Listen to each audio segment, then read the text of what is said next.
Alors je suis Violaine, animatrice au Petit Débrouillard depuis 2 ans et demi. Ici on est au Théâtre des Sablons à Neuilly-sur-Seine et j'anime pendant 8 semaines des ateliers scientifiques autour de l'exposition sur Jean-Baptiste Charcot.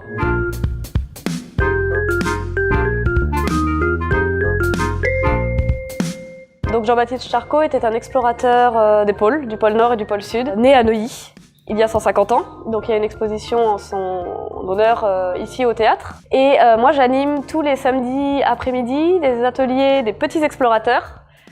Donc une quinzaine d'enfants peut participer à des expériences scientifiques, des petits débrouillards, sur des thématiques différentes chaque semaine. Les enfants donc s'inscrivent à ces ateliers qui sont payants et ils ont une petite visite de l'exposition d'1 quart d'heure.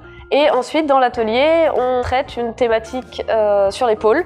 Pourquoi il fait froid, qui sont les animaux des pôles, les explorateurs des pôles. Et on essaye toujours dans les ateliers de faire un lien entre ce qu'on fait en atelier et ce qu'il y a dans l'exposition.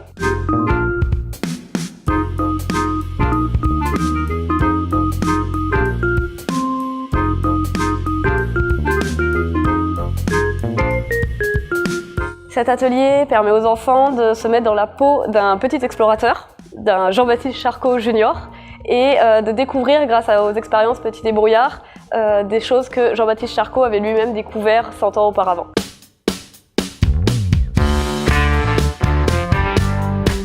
C'est quoi le premier bateau qui a existé? Le premier bateau qui a existé de toute l'histoire de la voile? Oui. Oh là là, tu sais, ça nous renvoie très très loin parce que les premiers marins de la planète, c'était les Grecs. Et il y avait un grand marin qui était très connu, qui s'appelait Pythéas. Et on dit que Pythéas, en moins 500 avant Jésus-Christ, il avait déjà découvert les glaces de la banquise arctique.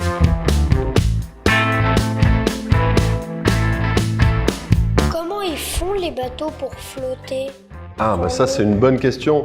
Bah, les bateaux ils flottent parce qu'il y a de l'air dedans. C'est comme par exemple quand tu prends un sac plastique, tu le remplis d'air, tu fais un nœud dans le sac plastique, tu le jettes dans ta baignoire, il coule pas.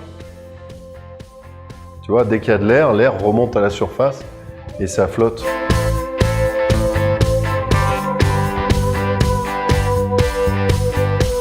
Comment on reconnaît le pôle Nord et le pôle Sud? Ah, c'est une très bonne question ça. Est-ce qu'il y a des réponses? Parce que par exemple, il y en a un des deux, je sais plus c'est lequel, il y a des manchots, des pingouins. Ah, bah, ça peut être ça par exemple. Ah, ça déjà c'est une très très bonne réponse. Ben, ça peut commencer par ça. Effectivement, le pôle Nord c'est un océan. En fait, il n'y a pas de terre au milieu. Hein? Vous voyez, c'est un océan qui est gelé avec la banquise. Alors que l'Antarctique, c'est une terre. Regardez, il y a une terre au milieu. Donc, s'il y a une terre, plus facilement, il y a de la vie dessus. Il y a des petits animaux, etc. Donc, vous savez que le pôle Sud, c'est là où il y a de la vie. Au milieu. Au pôle Sud, il y a une terre. Donc, il y a de la vie. Donc vous ne pouvez jamais vous tromper, le pôle Nord, il n'y aura jamais de terre. C'est un océan gelé.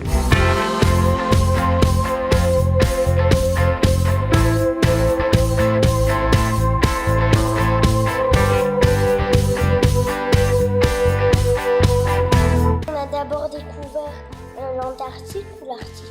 On a d'abord, dans l'histoire, on a d'abord, les Phéniciens, les Grecs, ont d'abord découvert l'Arctique. Après, il y a eu les Vikings. Les Vikings, ils ont été les premiers à aller sur cette côte-là du Groenland. Donc ça, c'était avant l'Antarctique. L'Antarctique, c'est très récent en fait. L'Antarctique ici, c'est la fin du XVIIIe siècle, XIXe siècle, du Mont d'Urville, ce qu'on disait tout à l'heure. Puis après Charcot, les expéditions de Charcot en Antarctique, c'est le début du XXe siècle, 1900, 1905, 1910. Les pays qui exploraient, ils étaient ici, ils n'étaient pas très loin. Donc il y avait au début les Grecs, après il y a les marins portugais, les marins espagnols. Tous ces gens-là, petit à petit, c'est eux qui ont découvert les endroits qui étaient proches. Mais la connaissance vraiment de l'océan Arctique dans le détail, c'est aussi assez récent.